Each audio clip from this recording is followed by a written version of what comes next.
What's going on, everybody? Welcome into Luttie's Look Back. My name is Nick Luttrell. What a terrific weekend it was for Razorback Athletics. A huge series win for the baseball team as well as the softball team on baseball, getting the sweep against the #1 team in the country. Softball, a series win against the top 10 LSU team. Before we get to my three big things from the Hogs and the Horns baseball series, I want to remind you folks that you can get in on the show too if you're not already. Give me a follow on Facebook and X, and then feel free to shoot me a message, preferably on Facebook or via email. I'd be more than happy to hear your guys' thoughts on what you'd like included in the show, but also just your general thoughts, your opinion on how is this Arkansas baseball team doing right now. They weren't doing so hot for a little bit. Now it seems like they're doing a little bit better. Or maybe there's something else you want to talk about, or you want me to talk about, and you want your hot take to be talked about on Luttie's Look Back.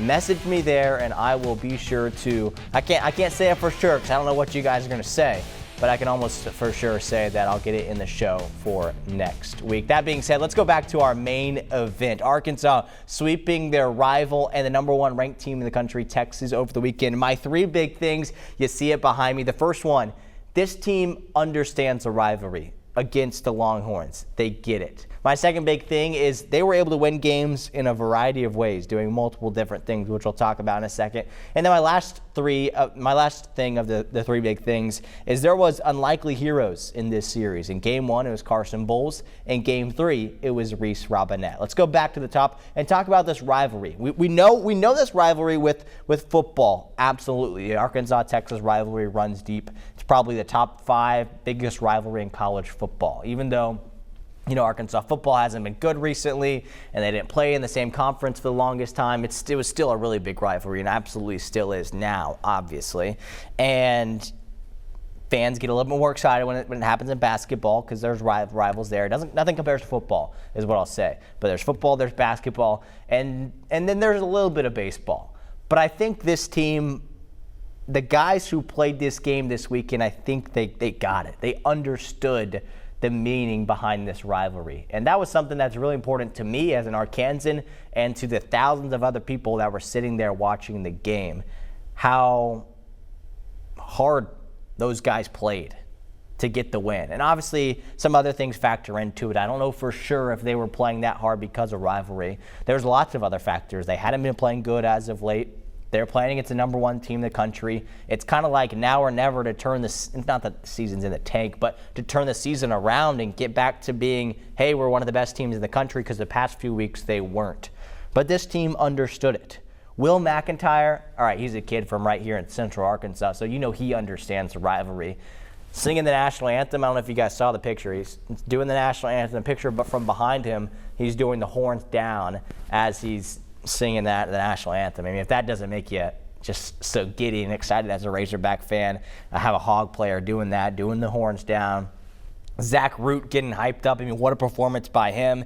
He was energized after that 8th inning strikeout, and he let the Texas players know about it. Like, there was lots of chirping going back and forth, and that's what you want. That's what you want in a rivalry. And so I like that. I like that from the Arkansas team. Gage Wood, of course, he had the swagger. That's not really a, hey, this is Texas, so Gage Wood, you need to bring the energy. That's kind of how Gage Wood always is. But you love to see that out of Gage Wood. And then Reese Robinette hitting that 448-foot home run in Game 3 on Saturday. I mean, it was just beautiful. And it was great that the team understood the rivalry. It starts with the fans, too.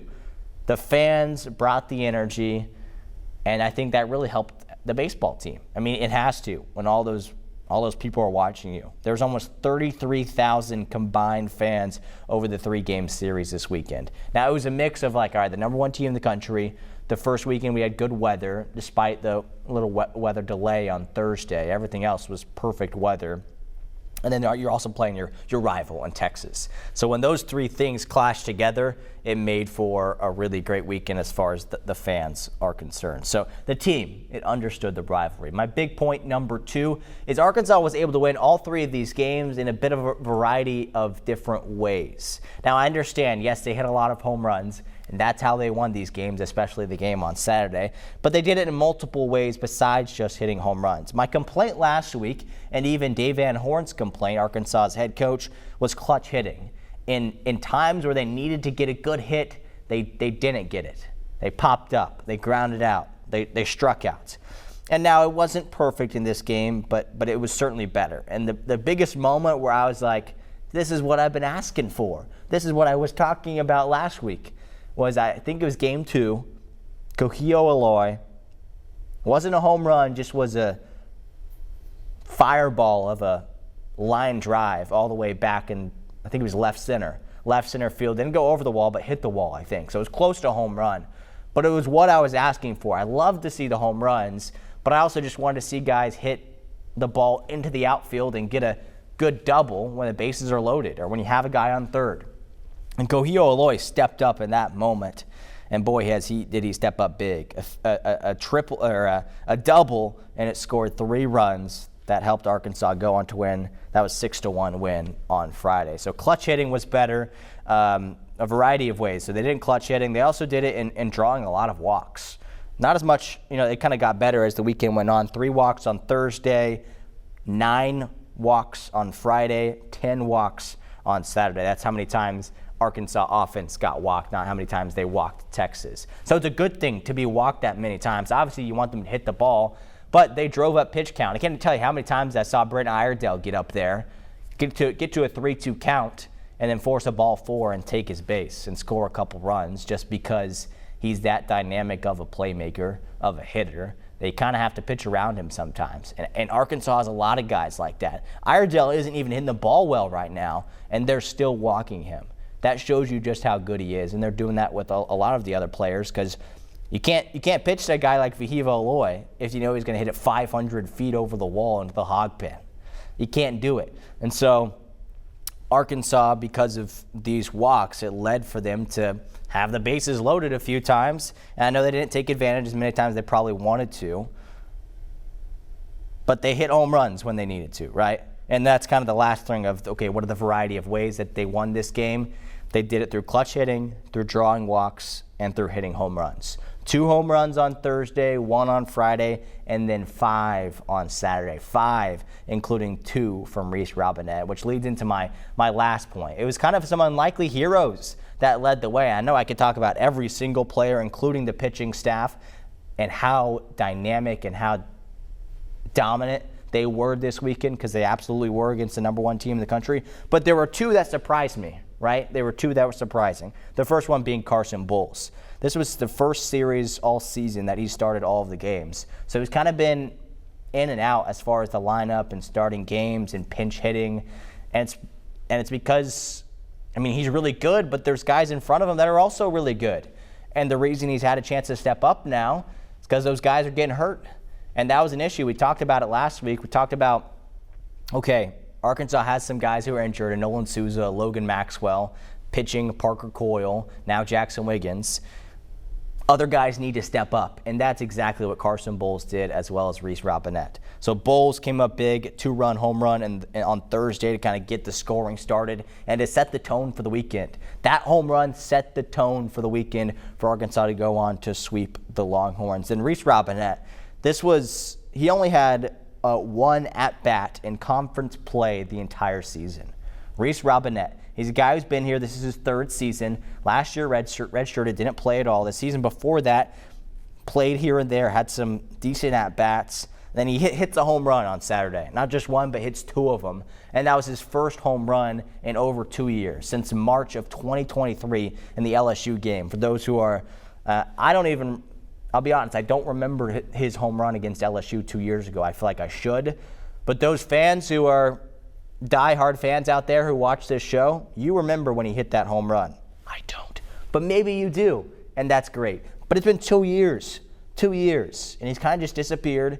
Coach Van Horn was like, I understand if you want to hit the transfer portal, you might not get much playing time here. He said that to him, basically. And Reese stuck around. So I think that's something to be applauded in a world in which guys can just leave anytime they want in the transfer portal. Reese Robinette stuck around. And now he hits 2 home runs in the biggest series of the season for Arkansas. Played his best game as a Razorback, hitting those 2 home runs, including one that goes over the scoreboard.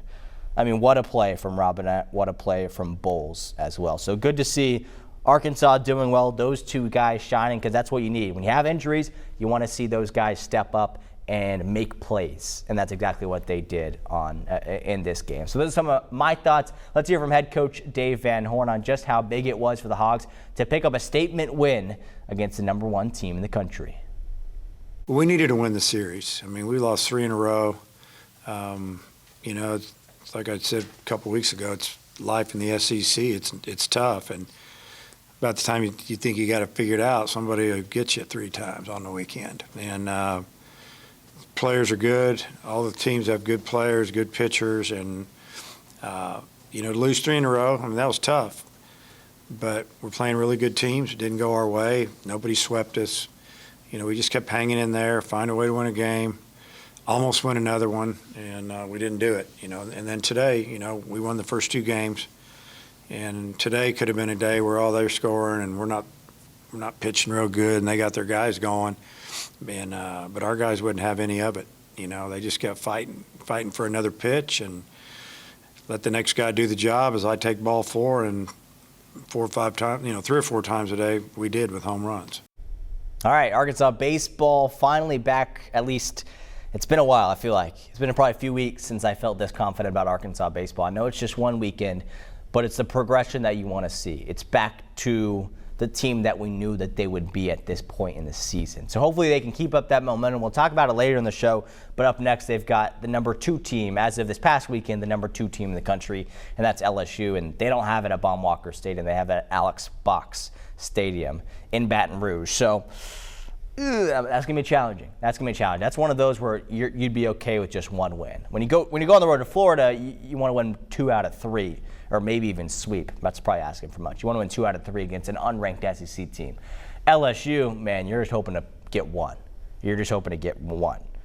But if Zach Root pitches like he did, if Gage Wood pitches like he did, I think he can win the series. I think he can. But we'll see.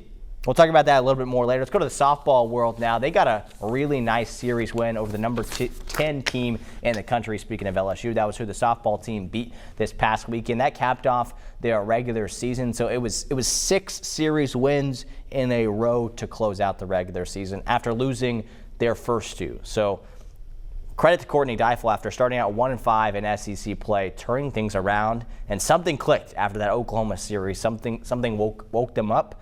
And they've been playing like one of the best teams in the country right now. They'll be a top 5 team when the rankings come out tomorrow. I'm pretty confident in saying that. They'll be a top 5 team. They were number 6 or number 8 or number 2, depending on what poll you look at. I think they'll be a consensus top 5 team when the polls come out tomorrow. But a great win Thursday, crazy game on Thursday, 12-9 win. They scored 7 runs in the first inning. They held on to win 12-9. Friday, complete opposite, 13-2. They lost 13-2 on Friday. Then they turned around less than 24 hours later and shut out the Tigers 6-0. Peyton Burnham was dominant. We'll talk about her later. But a couple big things that I saw. I was there in person, in case you didn't see some of our coverage from THV 11 this past weekend. I was there in person, so I got to see this team in person for the first time this season. So I was trying to analyze what can I bring to the table for you guys on Luttie's Look Back, to my fans out there. So there's a couple things. Couple bad things, couple good things. And I know it's silly to look at the bad things when it's the top 5 team in the country, but I do think it's important. And I think the first bad thing, at least I noticed, was the runners that they were left on base. Arkansas had multiple times, especially in the game on Friday when they only put up 2 runs, they left 12 runners on base. 12 runners on base. Multiple times I feel like they had the bases loaded and just couldn't do anything with it. So we talked about clutch hitting with Arkansas baseball. You want to see that for softball a little bit better, because it feels like they could have won all these games by run rule fashion if they would have hit a little bit more clutch hitting, had a little bit more clutch hitting in some of these games. That's a little bit of bad. Also, walks were an issue, especially Robin Herron. She's definitely been struggling these past few weeks. It's been a few weeks. I think back to that Florida game in Game 1, I believe it was. That was the last time where it was like she had a really good outing. Since then, it's been a little rough. She's given up a few earned runs every game, and she's, at least in this series, walked 10 runners, and that's out of the 22 runners that were walked by the Arkansas pitching staff. So you don't want to see walks. It's just boring. You don't want to see walks. You want to see something better than that. That's the bad. The good, and there's a lot of good. I'll start with one player who was maybe, I don't know if I call it the MVP of the weekend, but she was definitely a really good player this past week for the Razorbacks. Kennedy Miller, a sophomore. Kennedy Miller, sophomore. She was a freshman last year.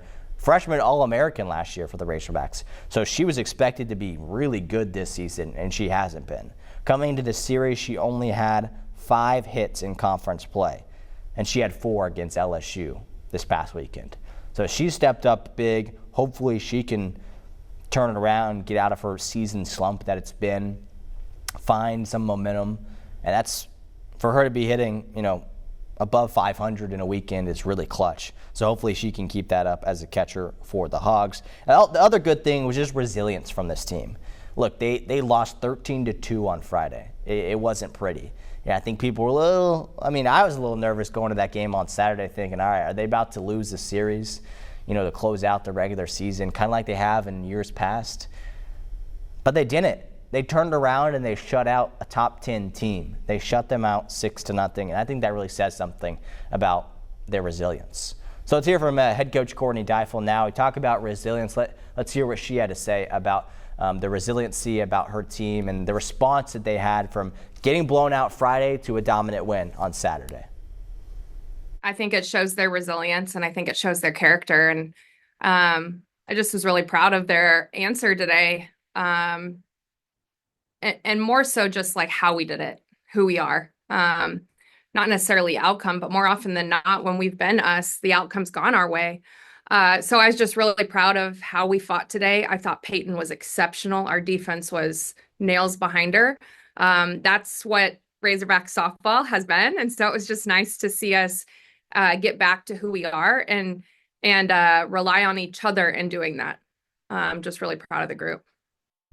All right, so before we go on to some other baseball and softball scores from the weekend, you see we've got a new segment here on Luttie's Look Back. We're calling it Luttie's Legend of the Week. So it's basically my MVP from the weekend. The first annual award, I'm giving it, and we're talking about Arkansas softball. I'm going to give it to Arkansas softball pitcher Peyton Burnham. I mentioned her a little bit ago. Saturday's win, a shutout win. You just heard from Courtney Deifel there. A 6-0 win by the Razorbacks, and she was terrific. And also, it was her birthday, so I think that's pretty cool for her to step up and be that dominant on her birthday is pretty special. And especially given the fact that she pitched in this series on Thursday, and it wasn't great on Thursday. She only pitched 3 innings. She gave it 4 earned runs, no strikeouts. They just didn't look good. I mean, no one looked great as far as pitching the first 2 days for Arkansas. And then comes Saturday, and credit to her for turning things around. I don't know if she changed the way she threw the ball or anything, or if she just came out Saturday and was more mentally ready to go. I don't know, but the LSU pitchers could not hit her on Saturday like they could on Thursday. So give credit to her for turning things around and for helping Arkansas to a shutout win against one of the most dominant teams in the country and in the SEC this season, and that's LSU. So it's impressive. She's able to do that, and she is the first ever Luttie's Legend of the Week. And here's what Courtney Deifel once again had to say about her star pitcher's performance. We have a ton of trust in her. And we didn't just, we gave it to her. Obviously, we recruited her, and we know that has what it takes, but she's earned that. She's earned that trust and what she's put together in her freshman year. But P's a competitor. And so for her, it's like we needed her to go out there and just fight. We needed her to go out there and fight. And that's who she's been for us. And so for her to go out there, trust her stuff, and she was dialed today. Her stuff was good. And just trusted our defense. Our defense was great. All right, so up next for the softball Hogs, it is SEC tournament time. You see the bracket here. Arkansas, the number 5 seed in the conference tournament. If they were to beat, I guess they'll play the winner of Georgia or Kentucky. That will be this Wednesday around 1 o'clock Central Time. This will be in Athens, Georgia, so it could be a little bit of a home game if Georgia is able to beat the Wildcats and advance to play the Razorbacks. Arkansas, if they win that game, will advance to the quarterfinals to face off against a really good Tennessee Volunteers team that the Hogs would face off against. If they were to win that game on Wednesday, they would play obviously another game on Thursday, and we see how the bracket kind of concludes from there. Either way, Arkansas should be pretty set for a top 8 national seed, meaning when regionals rolls around in, I think, 2 weeks, they'll host. That'll be at Bogle Park. And then the next weekend, assuming they make it to the Super Regionals, they would also host. So they should have a good chance to host at home, leading all the way up to Oklahoma City. Something they've never done, I believe, is make it to the College World Series. I think they've got a really good chance to do it this season. All right, some other baseball and softball scores from around the state. Now we'll talk about Arkansas State. They played the number 22 team in the country this past weekend. Didn't go so well. Obviously, against the top 25 team, it's going to be a struggle, and it kind of was, except for Friday. They only lost by 1 on Friday. It was a walk-off in the bottom of the ninth, so frustrating there. Saturday, an 8-0 loss. Sunday, a 14-2 run rule loss. So disappointing in those 2 games, but again, it's against a really good team in Southern Miss. That's, again, a top 25 team, a team that's trying to solidify their status as being a top 16 seed so they can host a regional when their postseason rolls around. But Arkansas State, they'll be fine. Their conference tournament also coming up in a few weeks. That's A-State. Little Rock baseball played at Eastern Illinois. They only ended up playing 1 game because the other 2 got rained out. They lost their 1 game 6-3. Balak was good. He had 3 hits in that game. Angel Cano had a solo home run. The Trojans tried to make a little rally there at the end in the 9th inning if you were watching. They scored a couple runs. But they ended up losing game 1 6-3, and it wasn't just like the next 2 games are postponed, it's canceled, so they won't get to make up those games, which would have helped for their OVC standings. But Eastern Illinois was the better team, so it also could have hurt them. And they probably didn't mind a little bit of extra rest heading into their final 2 conference series games of the season. So that's Little Rock baseball. UAPB, they played at Grambling State. They won the first game 6-2. So you're thinking, all right, they're going to have 4 conference series wins in a row, but then they lost the last 2, it was doubleheader on Saturday. They won 1, lost 1, and they turned around yesterday and fell to Grambling 7-5. But next, this upcoming weekend, they'll have their home series finale. So show up to Pine Bluff and support the Golden Lions there as they try to make their conference tournament. Right now, they're in 7th place in the SWAC. The top 8 teams make it to the conference tournament. It's something UAPB hasn't done in a decade plus, I think, is make it to the conference tournament in baseball. So they've got time to continue to bolster their resume and climb that ladder a little bit, but they obviously need to get some wins, and hopefully they can do that this weekend in their final regular season home series of the season. That's UAPB. UCA baseball at Eastern Kentucky. They lost the series. They won on Saturday 8-2, but Friday and Sunday lost both of those games. Sunday was a frustrating one. They had this series won. They were up 5-0 heading to the 8th inning, 6 outs away from getting a win. They were up 5-0, and then they ended up losing 9-5. EKU scored 9 runs in the 8th inning. Frustrating for the Bears as they fall and lose the series to an Eastern Kentucky team that UCA is probably better than. EKU only had 5 conference wins heading into the series.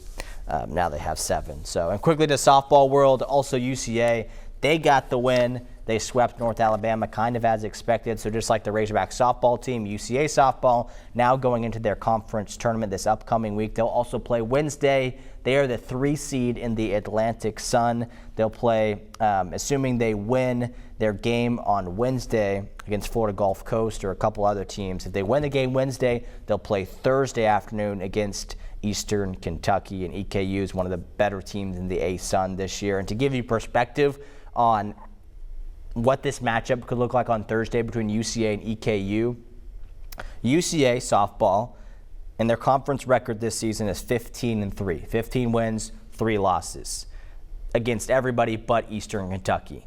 Against Eastern Kentucky, they are 1-4. So they've done pretty good against every other team except for Eastern Kentucky. They've won every other conference series except Eastern Kentucky. And in order for UCA to make it to the NCAA tournament, they got to get past EKU on Thursday. So maybe they can do that. They've done it once this season, so maybe they can do that again. We'll have to see. So that's kind of a wrap around what all happened this past weekend as far as baseball and softball. We'll finish up as we always do with my Lutties look ahead for Arkansas baseball. The first team in college baseball to 40 wins this season. Doesn't that look pretty? What doesn't look pretty is they're number 11 in the country. I know. As of this recording, they are still number 11. When the polls come out today, we'll see where they end up being. They should be a consensus top 10 team. LSU might fall off a little bit. They just lost a series at Texas A&M. So they'll fall back a little bit, but both these teams should be top 10. It should be an electric atmosphere in Baton Rouge on Friday night. 3-game series, of course, Friday, Saturday, and Sunday. Friday's game on SEC Network Plus, and then Saturday and Sunday will be on SEC Network. So if you have SEC Network subscribed or whatever, you can be sure to watch that. But of course, you can also watch the highlights right here on THV 11 all 3 of those days. That's going to do it for Lutties Look Back. Thanks so much for watching, everybody. We'll see you same time, same place next week.